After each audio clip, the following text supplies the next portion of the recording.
Assalamualaikum warahmatullahi wabarakatuh. Nih, kawan-kawan lagi ngeliatin cangkokan pohon tin. Kemarin sempat patah karena keberatan cangkokan kayaknya. Kemudian terkena angin. Jadi yang tersisa tinggal yang menempel kulitnya doang. Kulitnya doang nih.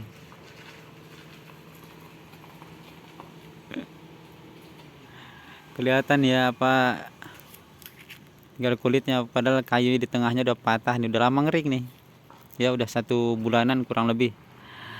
Dan saya biarkan dan alhamdulillah nih akarnya juga tumbuh.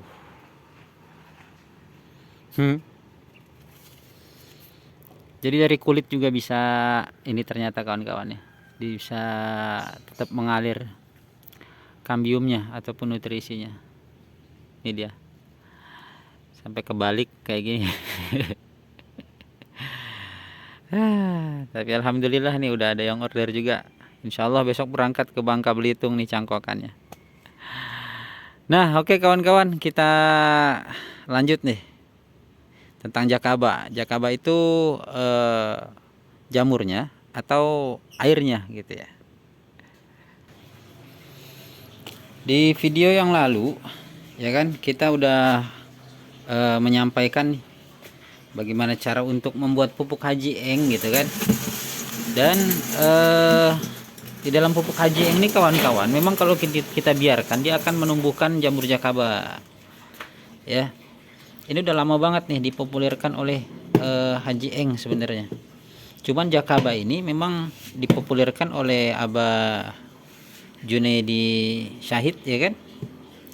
Di situ baru berkembang gitu.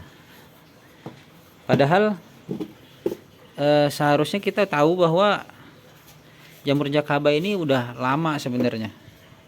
Dan sebelum ada pembahasan tentang jakaba pun udah banyak yang mendapatkan jamur seperti ini gitu loh. Ya. Jadi pemahamannya gini kawan-kawan. Jamur jakaba ini ya hanya ditumbuhi ataupun dia bisa tumbuh di tempat yang memiliki karbohidrat yang sangat tinggi. Nah, makanya banyak untuk pemancing utama dari pembuatan ataupun pembentukan jamur jakaba itu dari air cucian beras. Ya, karena karbohidratnya itu tinggi kawan-kawan.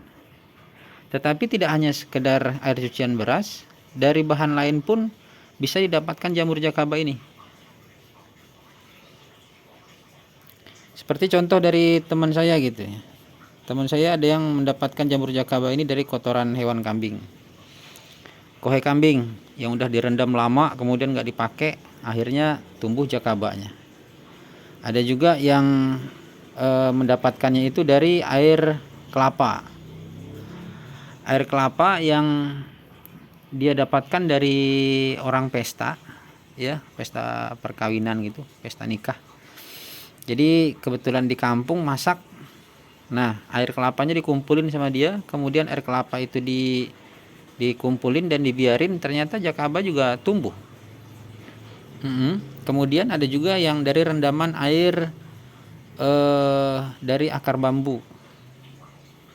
Ya, sehingga berkembang sekarang itu menjadi banyak metode untuk mendapatkan jamur jakaba ini kawan-kawan.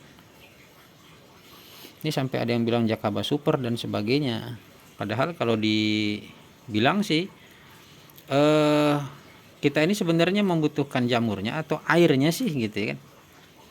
Jadi pada hakikatnya nih kawan-kawan, pada hakikatnya saya bilang ya, yang kita butuhkan itu airnya kawan-kawan.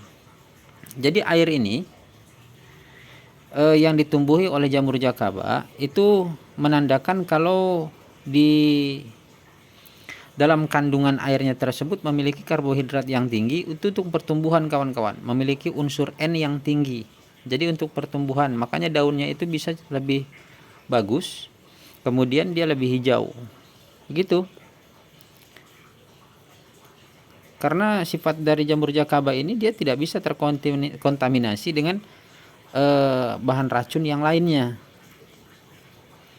Nah, maka pada pembuatan jamur jakaba pun kalau misalkan dia dibuatkan seperti dari air pump gitu, dia nggak akan mau tumbuh.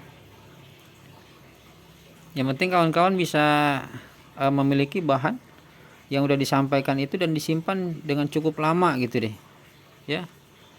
Jadi insya Allah jakaba itu bakalan tumbuh dengan cepatnya. Dan kemudian jakaba ini memang hidup dan harus diberikan makan kalau misalkan dia mau berkembang lagi. Tapi dalam perkembangan jakaba ini yang kita harapkan bukan jamurnya, tetapi yang kita harapkan adalah airnya. Ini air yang memiliki kandungan N yang sangat tinggi, ya. Kemudian sangat mudah juga untuk diserap oleh tanaman kawan-kawan, gitu. Kemudian kelebihannya kalau seandainya kita kocorkan ke media tanam, jadi di media tanam tersebut yang subur bukan tanamannya awalnya, tetapi yang subur itu adalah tanahnya. Sebab tanah yang kita siramkan dari jamur jakaba ini, dia memiliki mikroorganisme untuk menyuburkan tanah kawan-kawan. Jadi tanahnya itu hidup kembali, tanahnya itu bisa lembut kembali, sehingga perakaran pun bisa menerobos dari tanah tersebut, sehingga perkembangannya akan lebih pesat ataupun cepat, gitu kawan-kawan. Pemahaman saya seperti itu, ya. Dan ini kita dapatkan dari pupuk Haji Eng, ya, pupuk Haji Eng. Jadi yang baru menonton, ini pupuk Haji Eng ini pembuatannya saya cantumkan lagi deh di akhir video, ya, di akhir video ini. Makanya diselesaikan nontonnya, kemudian dilihat di akhir video ada saya sampaikan cara untuk pembuatannya, bahkan untuk mengaplikasikannya. Nah, inilah intinya kawan-kawan dari jamur jakaba ini. Jadi yang kita butuhkan itu airnya, bukan jakabanya. Tapi jakaba ini menunjukkan bahwa POC ataupun air yang kita dapatkan yang ditumbuhi oleh jakaba ini memiliki mikroorganisme yang sangat baik dan memiliki unsur N yang sangat tinggi. Jadi sangat bagus kawan-kawan untuk pertumbuhan, baik itu dengan cara kocor ataupun dengan cara foliar, yaitu semprot. Oke, demikian dulu deh yang dapat saya sampaikan. Mudah-mudahan jadi pemahaman buat kawan-kawan nih tentang jamur jakaba ini, ya, dan bisa bermanfaat juga untuk pertanian kawan-kawan ataupun untuk tanaman yang kawan-kawan punya, baik itu di lahan ataupun di tabulampot, ya. Jadi untuk pertumbuhan, bukan untuk pembuahan. Kita aplikasikan aja ke tanaman, insya Allah kelihatan subur, dan insya Allah dia bakalan bermanfaat buat tanaman kita, dan tanahnya juga insya Allah bakalan lebih subur. Oke, demikian kawan-kawan, mudah-mudahan bermanfaat, ya. Terima kasih yang sudah menonton. Assalamualaikum warahmatullahi wabarakatuh.